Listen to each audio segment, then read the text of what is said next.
What's going on? It's Ash here coming at you today in Clash Royale with Woody back on the channel as promised. A few days ago, he was on the channel talking about team battles and what could they possibly be. If you missed that episode, go ahead and check it out. I'll link it in the description, maybe after you're done watching this one. Today, we're going to talk about his recent Reddit card popularity snapshot, as we do every time he releases them here on CWA. So Woody, welcome back to the channel, man.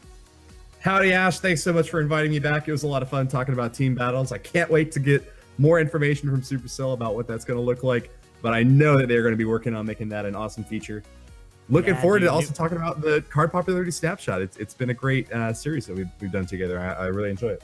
Yeah, it's really cool because it became one of those things that, you know, I'm interested in card popularity, and it kind of helps you stay in touch kind of with the current meta in the game because it's always evolving and changing. I think that, you know, once every other week is really the perfect time to kind of check back in with your snapshot, kind of get a grasp on what the top players are using, and it kind of trickles down. It has a tendency to trickle down even into tournament play and to even lower level arenas.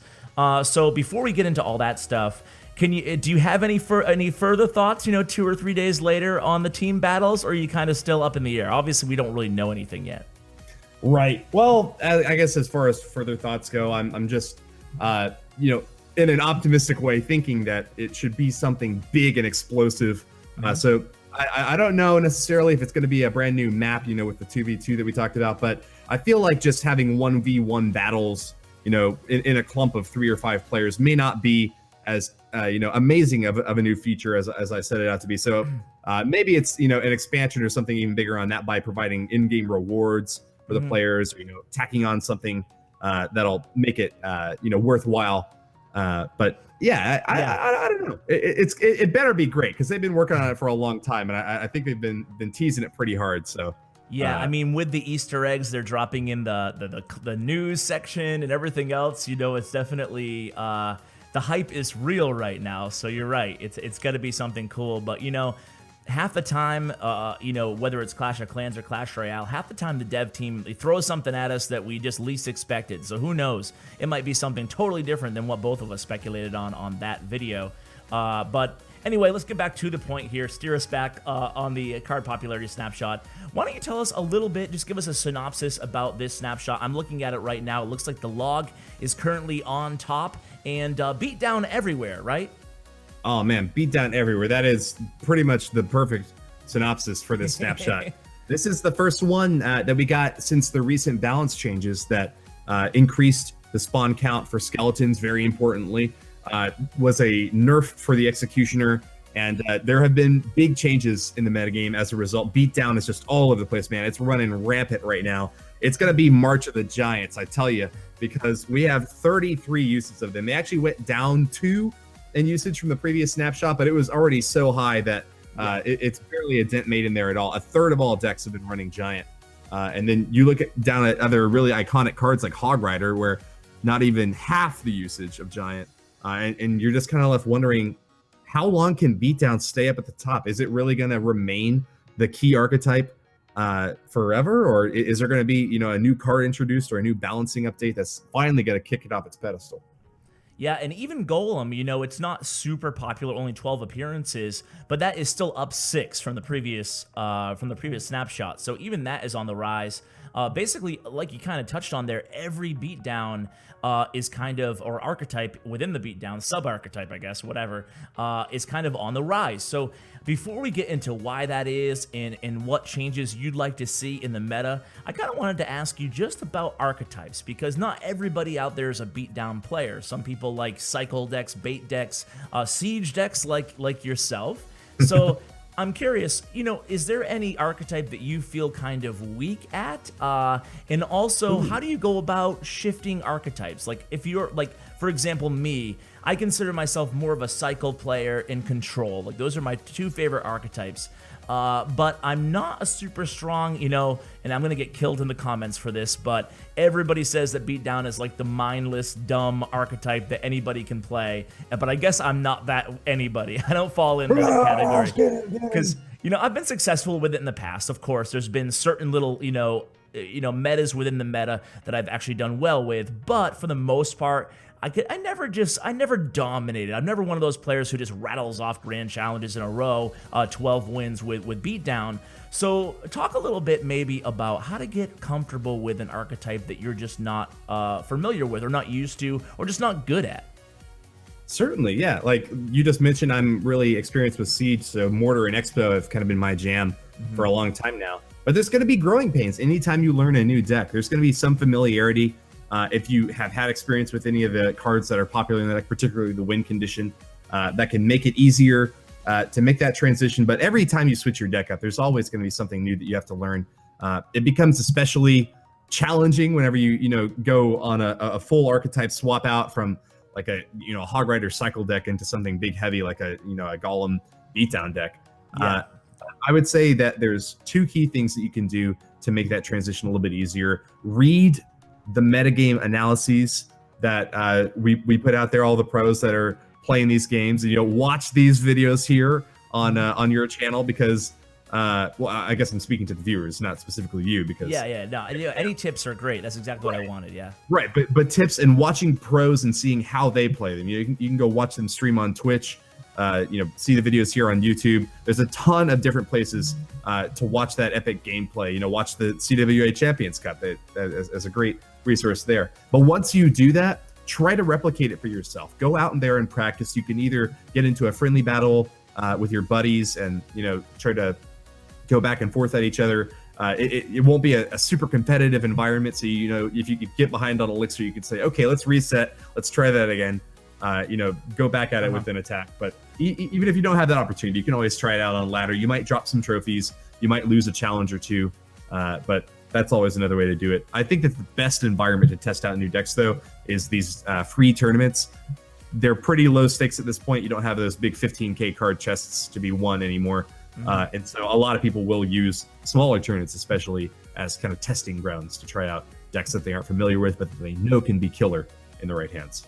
Yeah, that's really solid advice, Woody. And I don't know. It's like I can't bridge that gap for whatever reason. Like I'll dominate in small free tournaments because, of course, the caliber of player isn't that high, And then, of course, I'll take it to one of my tournaments or all the other bigger ones, and I'll get wrecked, So I just got to do a better job of kind of bridging that gap. But myself aside, I know it's something that a lot of people struggle with. Just kind of mastering one archetype and then trying to shift to another. It gets pretty difficult. But this might be a dumb question, but I was wondering, when you're watching pros play, really top players, is there something specific that you're focusing on, or is it just, is it more of like how they're comboing their biggest offensive pushes, like theoretically in a Beatdown deck, what order they're playing those cards in and how that varies depending on what their opponent's playing? Or is it just, are you focusing on one specific thing, or are you just trying to take a step back and just looking at everything they're doing? Here's the mindset that I have, and this comes from my days playing poker.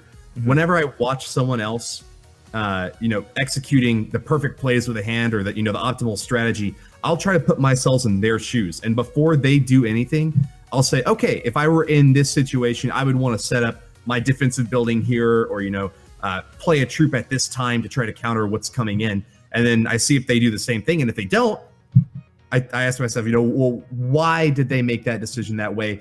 Watch the interactions and see if it plays out better than I would have expected my play to go. And if it does, then I, certainly will incorporate that into how I play the game. And if it doesn't, then maybe I'll question that and ask them later. And if I have access to them, or ask a friend why they might have done that. But it is a great resource that you have here on your channel, because you really give your guys an unfair advantage bringing on pros for all these different archetypes. So sometimes I watch a channel and I just see one guy doing the same thing over and over again. You really do. To your credit, give everyone an opportunity to show their best deck. So that's what's going through my head. That's what I'm doing.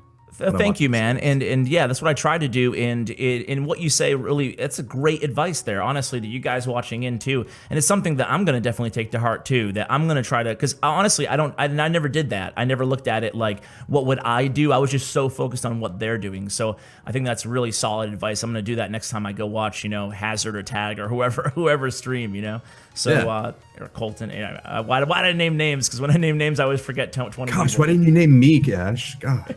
Whenever I watch Woody. There you go. Okay. Well, that's a given, man. That's a given. Well, I want to ask you a little bit about card rarity. But before I get to that, card rarity and your thoughts on the Goblin Gang. But that's a little tease because first, before we do those subjects, talk a little bit more about, we talked about Beatdown dominating the Snapshot. Was there anything else that stood out to you in terms of cards that took rather large dips in popularity or cards that kind of saw a surge in popularity? The log saw a little bit of dip in popularity, but it's still the most popular one out there. It just has such great use cases, and it's such a cheap card that even if you use it wrong, you only lose 2 elixir, and you can often still get tower damage out of it. But kind of looking at these cards here, it's either a rise in cards that don't get hurt by log very easily, like Minions and Mega Minion are the number 2 and 3 cards in the game, or cards that don't care if you log them, right? Like a skeleton, clump, just a 1 elixir card. You don't really care if that gets logged because that's a negative elixir trade for your opponent. Bigger troops like Knight have actually been rising recently because they're pretty resistant to the log. And skeletons, actually, we saw a 23 increase in their usage up to 30 total, and skeleton army dropped 23. So man, just anything that the log can hard counter, you're just not seeing a whole lot of use of right now. Yeah, that makes sense. When you see one card, you nailed it. You nailed it there. When you see one card really gain popularity, you see its counter often lose popularity, or vice versa. But wow, that's a really big hit the skeleton army took. But you know what? I mean, aside from Beatdown dominating the way it is, Giant being the 4th most popular card, and that's kind of rare to see a win condition that high. That really says a lot.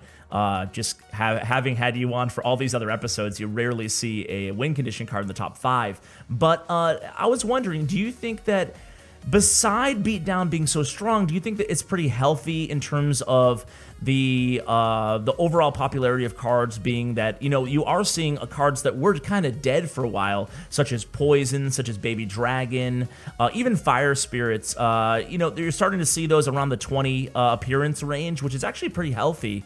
Do you think, and like you said, the glass tanks such as Knight and Ice Golem kind of, rising, Miner as well? I think that, there's a lot of appearances in that clump around the 15 to 25 appearance range. Do you think that the meta is pretty good right now? I think the meta is amazing right now. I would give it, I guess, an A-, because there's, obviously little tweaks and improvements that can be done in terms of the relative strength of Giant. But I think that the meta is really wonderful right now. Most archetypes are viable, even if they're not the most popular at the top of the ladder. We still do see some Expo Siege being used. There's a lot of control decks. Spellbait is even being played despite the popularity of cards like the Log and Zap. So I'm pretty happy with it right now. And I will make a note about Giant. It is the most popular win condition right now, and it is the 5th most popular card overall. But we look at cards that are really versatile, like the Log and Zap, Minions and Mega Minion. Those are the other cards up in the top 5 that can be played with a lot of different card combinations, because they are either defensive in nature or they're really super cheap.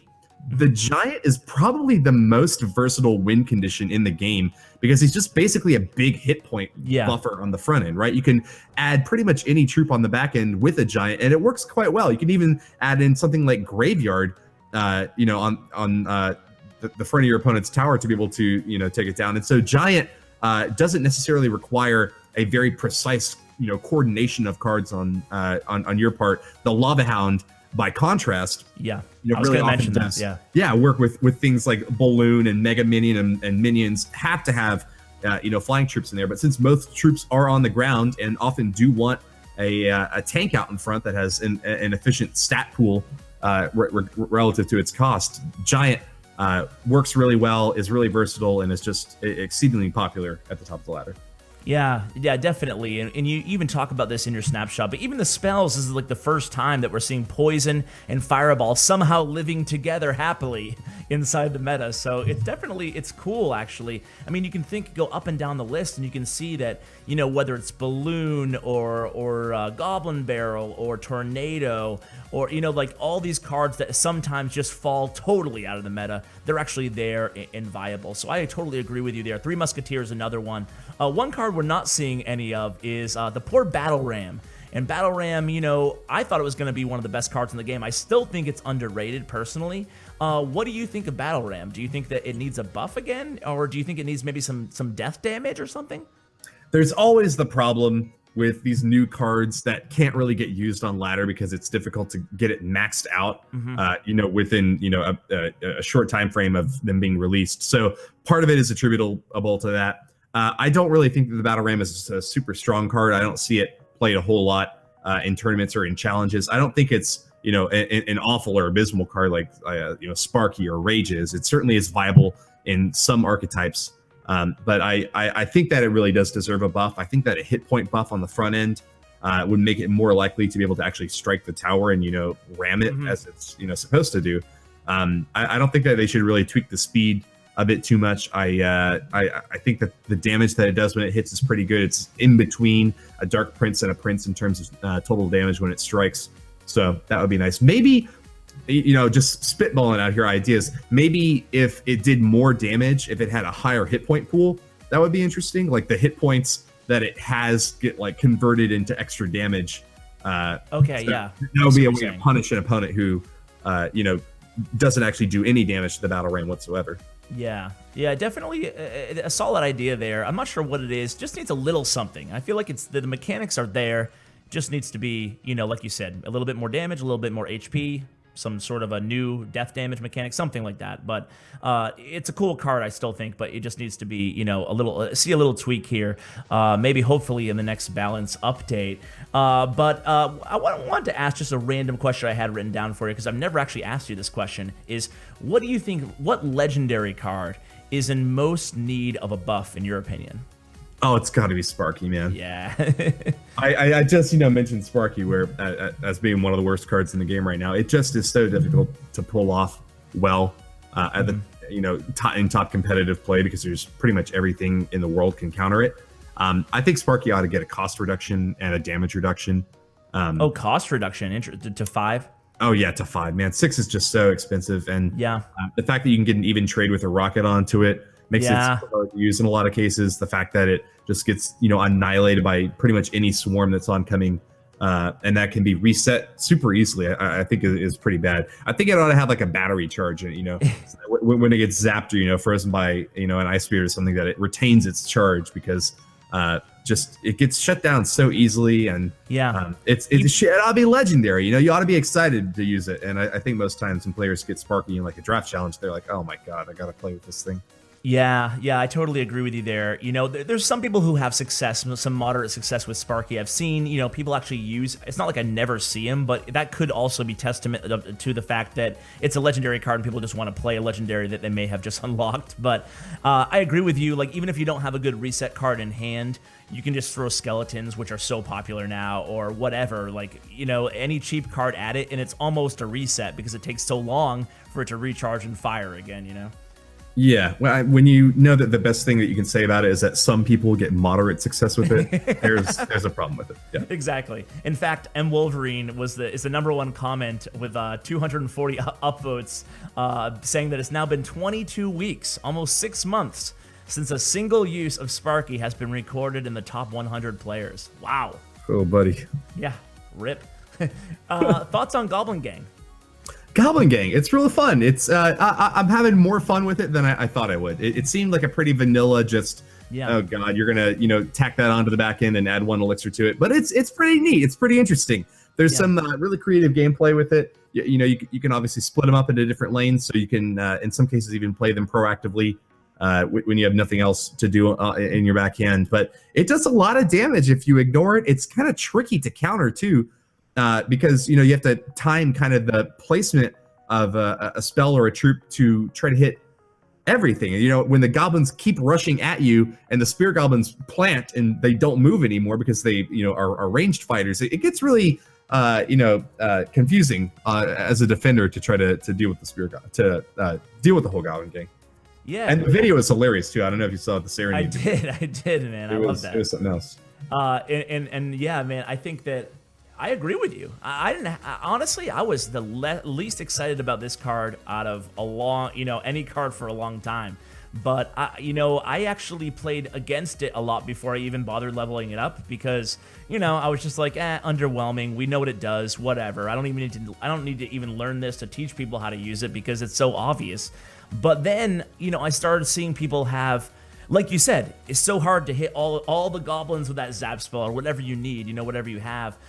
So I saw people using it in different ways, and that I thought was interesting. And I think it's a pretty good bargain for 3 elixir. So I think at the end of the day, I agree with you. And I just leveled mine up actually yesterday, finally, to tournament level standards. That way I can actually give it a try myself. So I'm excited to use the Goblin Gang. I think it's an interesting card, a good value card. Yeah, gold well spent, and especially if you like playing the cycle or spellbaity type decks where you try to swarm your opponent, this is a card that is specifically built to work really well in those decks. So yeah, give it a try if you haven't yet. Yeah, absolutely. So we have no new cards on the horizon that we know about right now. We do have that other update or whatever, the team battle, quote unquote.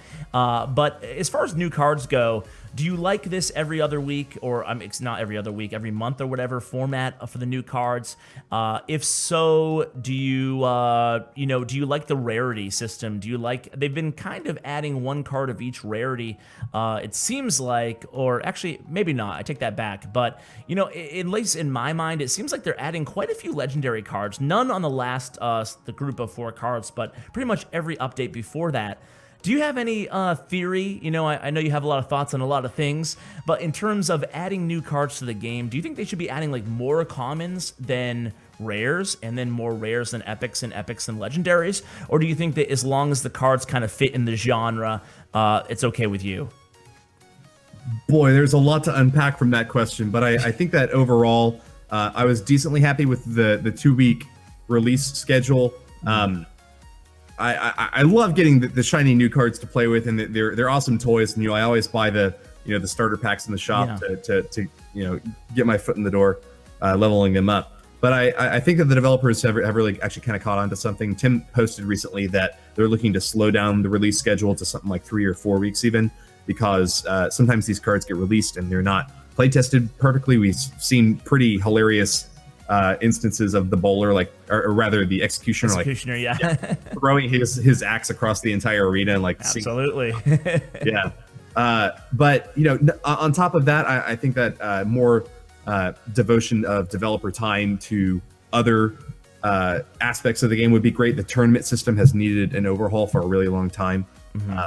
People don't really like the custom tournaments as much or at all, really, relative to like what we had before with the 15K tournaments. Challenge mode has been a fantastic addition to the game, and I really hope that they can expand upon that. I really love draft mode, and I know that there's a lot of planning and working that's going in to improve the end game content right now, and the kind of competitive scene with the esports side of things. They recently had a developer Q&A where they mentioned that, so I'm excited about those other things. Yeah, no more legendary trophies. Oh yeah, no more legendary trophies. They said that they were going to stop this past season. I think that they're still going to be in the game for now, but maybe this will be the last season.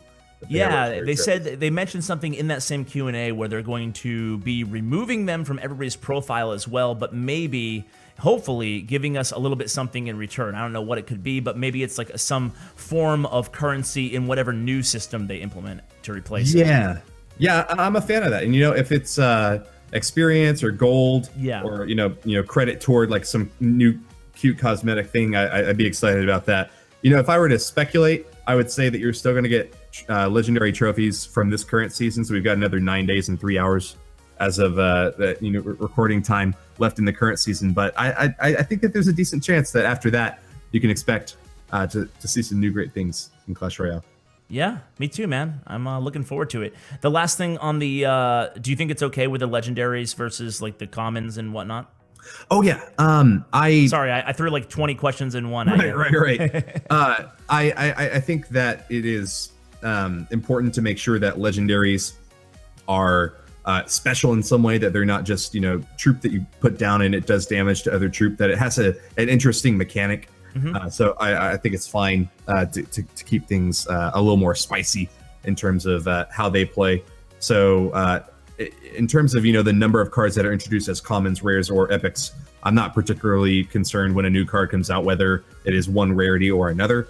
I do think it's good in terms of game balance that we don't get all of one type, because it would be boring to see only commons released all the time. And I think that it would be kind of inaccessible to some players to only see super epic or legendary cards being released that they might not have much access to upgrade. Sure.